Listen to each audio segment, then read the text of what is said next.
we believe that Cambridge by nature is equitable just in the opportunities that it applies to students through the pedagogy in which it teaches students, right? We love the fact that when we brought that to our schools, we didn't say that only our students in our classes that are Cambridge classrooms get that opportunity to have that pedagogy in the way of teaching in those classes. We brought it to the entire school. So what we found out is that all of our students have that opportunity to be taught that way. And that's really allowed us to excel in curriculum, but it's also allowed us to be able to identify students that in traditional ways weren't really showing up at their best. And so we've been able to really capture those students and push them into the Cambridge opportunities as they get into their middle and high school ranks as well.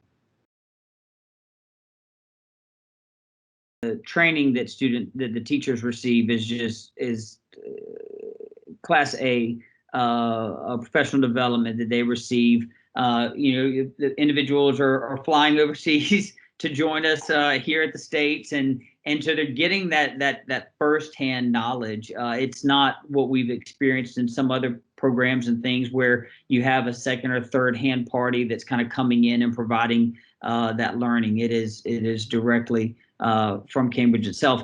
And then the other part to that too is what we love about it. We even had one of our board members who commented on, as she went around and visited one of our local high schools, she got a little nervous that the students were in so much of the lead of the classrooms, right? I mean, that the students were leading the work, right? The teacher was the facilitator and the students were leading the learning that was taking place.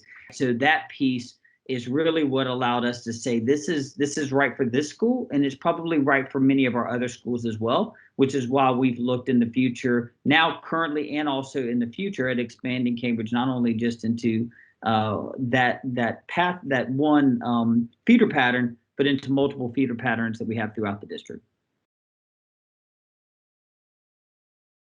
I would say to any other person that's looking at superintendent, district leaders, to take the time to really ask the questions, ask the hard questions. The answers are there. The data is there. The support is there.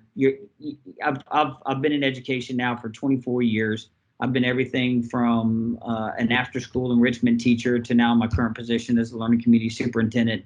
I've seen a lot of flavors of the month. Cambridge is not a flavor of the month.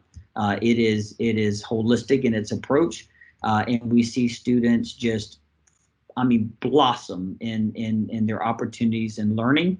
And we see students that really have at times not connected with their school, connect with their school. And I think that's critical. And today, as we look at the whole child, not just around the academics, I think that's key for anyone that's a district leader to take in consideration as well. Look, I'm a believer in Cambridge. I say that not because of Cambridge itself or what we do or what I see in the schools or anything else. I say that I'm a believer in Cambridge because I see what difference it makes for kids when we visit the classrooms. And so to me, that's all I need. When I see students engaged in learning, engaged in an opportunity with their teacher to really dig in and wrestle with the work that needs to be done, right? That to me is I don't see that in every class, and I see a lot of classes as I walk our district, and there is a definite distinction between our classrooms that are housing our Cambridge and our classrooms that don't. So that would be the only thing that I would share at the end.